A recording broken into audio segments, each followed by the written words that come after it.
Hi, how are you? Me? Oh, I'm fine, thanks for asking. Are you new here?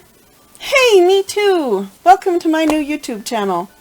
I was thinking it might be a good idea for us to get a little bit better acquainted, because there might be a few things it would be good for you to know about me if we're going to start hanging out like this. So, today's video is going to be 5 things about me. Thing number 1 to know about me is that I write books, and I brought some of my books to show you today. So one of my books is called Dragon Ascending. Dragon Ascending is the first book in my fantasy series, and it's the only one out in the series so far, but I am almost done with book 2. I've had a delay, which I will tell you about in a minute. But book 1 is out.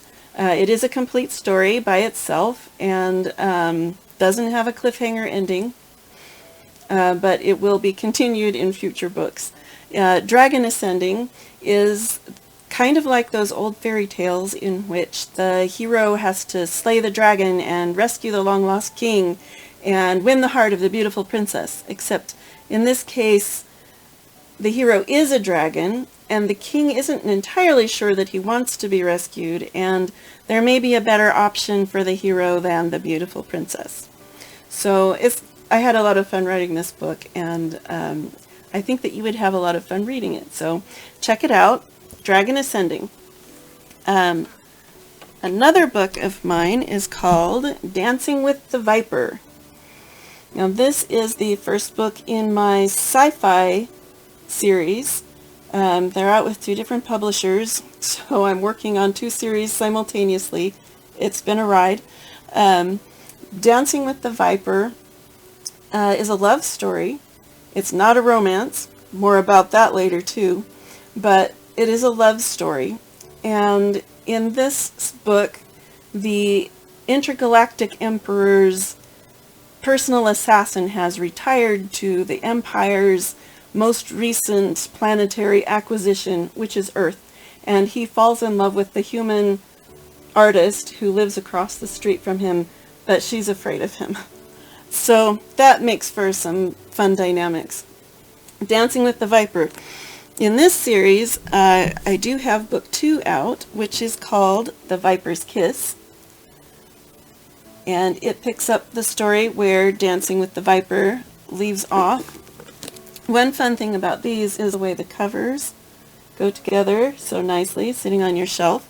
They look excuse me, they look good together this way, and the spines also line up in a kind of a cool way. So more books to come in this series as well, but this one does have book 1 and book 2. I will warn you, this is a little bit more cliffhanger-y of a series than the dragon one. I do also have some short stories that have been published in anthologies. One of them is in this anthology of Fae and Fate, and my story that's in here is called Through the Fire, and it actually takes place in the same universe as Dragon Ascending, but in the distant past. So none of the characters are the same, it's just kind of in the same universe. There are some other good fairy tales in this book. These are all retellings or reimaginings of lesser known fairy tales, so not Cinderella and Beauty and the Beast and the ones that you're familiar with, but less familiar ones, and there's some really fun ones in here by some of the other authors as well. So check out that anthology. And as I'm recording this, it's almost Christmas of 2021, so this would be a timely anthology to check out as well. It's called Haunted Yuletide. It's edited by Jay and Julie Barnson. Of Fae and Fate is edited by Beth Buck. If you're looking it up on Amazon, I'll put links below to all of these. Haunted Yuletide is fun because there used to be a tradition a long time ago of ghost stories associated with Christmas and just the winter holidays in general. And so Jay and Julie have collected this assortment of really fun holiday-related ghost stories. And these are not all Christmas related. There are ones for other holidays as well, and mine in particular is for New Year's. This is actually the only paranormal story that I have written, it being a ghost story, and it is a contemporary paranormal short story.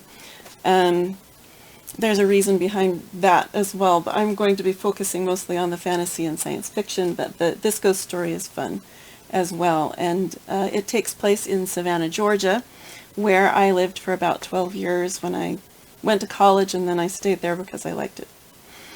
So if you're associated with Georgia or just like ghosts, check this one out. Savannah is reputed to be the most haunted city in the South. So that's fun. So those are some of my stories. I do have a couple more short stories on my website. They are prequel stories to the Viper books. So check those out if you're interested in the Viper books. And yeah, so that's thing number one about me, is that I write books and I have fun with them, and I intend to do it a whole lot more. Thing number two to know about me. I'm going to be honest with you. Right now, my life is a bit of a mess. It just is. And before I go any further, I do want to emphasize, I'm fine. I really am. But the last couple of years have been crazy. In addition to the normal crazy of the pandemic, if anything about the pandemic you could call crazy, also in the summer of 2020, I was diagnosed with breast cancer. And not just one type of breast cancer, but 2 different types and 3 different tumors. So it's been kind of a ride the last year and a half or so. I am through with most of the treatments. I am adjusting to some long-term medications that right now have my energy a little bit depleted. But moving forward, it does sound like I'm going to be starting to feel better very soon and be able to get more done. For right now, though, I'm going to probably be a little bit sporadic in posting just because of energy and time and trying to get my life back on track kinds of issues. And I will probably talk about some of that kind of thing here, some of the ways that I'm putting the pieces back together. It's complicated a little bit by the fact that in the spring of 2020, I graduated my youngest child from our homeschool, which I had been doing for 14 years, part-time and full-time, on and off, because of some needs that my kids have. So my schedule was already kind of in a big upheaval, and I was already at a point of needing to kind of reinvent my life when the cancer diagnosis hit. So those 2 things kind of compounded, piled up on top of each other, and it all is a little bit further complicated. And again, I emphasize, I'm fine, but there are some further complications by the fact that about 9 years ago I had a stroke, kind of out of the blue. And I have mostly recovered from that. I do still have some spatial processing issues, just minor ones, and some occasional memory lapses. There's a funny story about that if you're interested to hear. There are several funny stories, but I would tell you one if you want to know one. Let me know in the comments. But anyway, the point being, I have some stuff going on, and I might be a little bit sporadic or chaotic with the YouTube posts, at least for a while I get used to how things work now in my life. But you can come along with me on that journey, and that'll be fun. Probably more fun for you watching than for me living it, but you know, some of the worst times of your life make the best stories, as they say. So that's where we're at with that right now. So that's thing number 2. My life is crazy. Come on in. You're welcome to join me in my craziness. Thing number 3 to know about me is kind of related to thing number 2. And that is that I use humor to cope. And again, I emphasize, I'm fine. I really am. But sometimes life gets a little heavy for me, and I either have to laugh or I have to cry, and I would rather laugh. Crying gives me a headache and makes my nose run and doesn't usually accomplish a lot, other than sometimes having a good cry makes me feel a little better. But when I can laugh, I prefer to laugh. So I wear t-shirts like this, or like this, or like this one. Think about it. Yeah. And in fact, I may or may not have an entire collection of slightly inappropriately death-themed t-shirts at this stage of my life, because they help me laugh at my circumstances.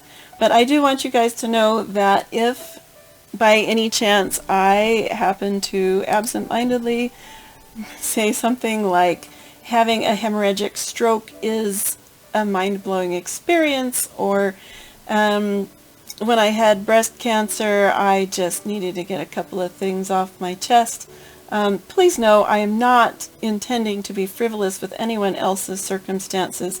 This is just my way of dealing with my own situation. So hopefully you have a sense of humor too. If you don't, I hope that you will feel sorry enough for me to sort of shake your head and, you know, stick around anyway. But I really do cope with humor.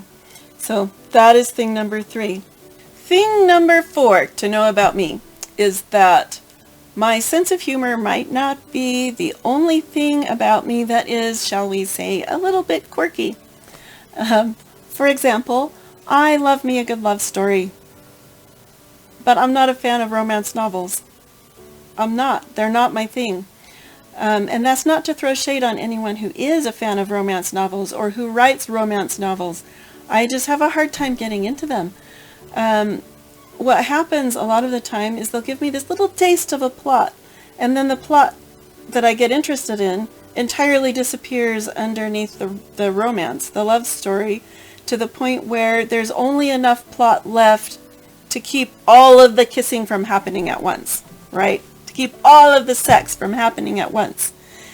And I just want a little more plot than that in my stories. On the other hand, though, I love me a good sci-fi or fantasy novel. I really get into the plots in those things, with all of the political intrigue or the quests to save the world and the problems that have to be solved and the mysteries that need to be discovered. I love that stuff.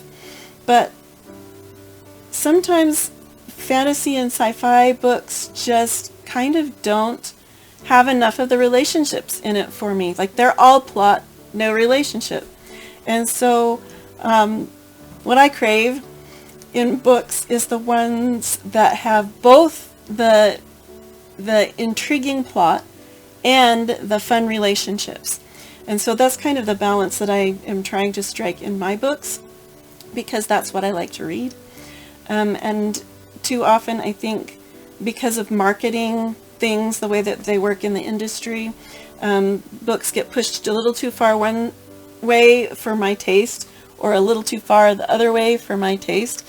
And, you know, that's fine. That fits a lot of people's tastes in the industry, and that's probably why it's that way. But I kind of try to hit this weird little middle ground place where we have a strong plot and a lot about the relationships. So that's me. I'm a little quirky. I don't necessarily color inside the lines. Thing number 5 to know about me is that I actually have no idea what I'm doing. But I'm doing it anyway because it's fun. This is partly because the publishing industry right now is a very disrupted industry anyway, just in general. And even people who've been in the publishing industry for years and years and years will admit that they don't really know what they're doing either, because things are just changing so much, so fast for so many people. And it's partly because I actually wound up getting published a lot sooner than I thought I would when I started out writing books. And if you want to know that story, let me know in the comments. I would be happy to tell you my how I got published story. But we'll save it for a different video if you're interested.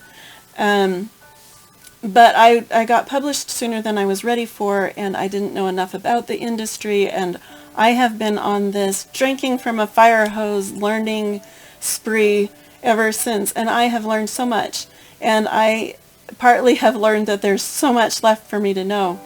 And so I'm not going to sit here and tell you that I am some kind of expert on how to write books or how to publish them, but I have had a little bit of experience now, and I've learned some things, and I'm happy to share what I have learned with you. If you have specific questions about that, let me know as well in the comments. So I'm not going to tell you that I am an expert, but I would love to bring you along with me on this little joyride I have found myself on. It's so much fun, you guys, going through this experience in the publishing industry, and I hope to have many more years ahead of me of making fun stories and talking to all of you guys about my stories. One of the reasons I decided to start this YouTube channel in the first place was because I haven't been able to get out to very many book events like I had been able to do in the beginning of all of this, and I miss seeing your faces. I miss talking to you about books that I wrote, about books that you like, about what kind of books you're looking for. So just know that I am here with you. I hope that you will come along with me on my adventure. I think that we have reached the end of the 5 things about me, so I'm going to stop talking now, but I will see you again in a new video. I, again, don't know exactly when that's going to happen because, number 2, thing about me is that my life is crazy, and I just can't always predict how things are going to play out right now. But there will be more videos, there will be more books. I would love to know what you would like to know from me and what kinds of videos you would like to see as my channel moves forward. So let me know. Like and subscribe. Make sure you're subscribed, because then YouTube will let you know when my next video comes out. And I will see you on the next one.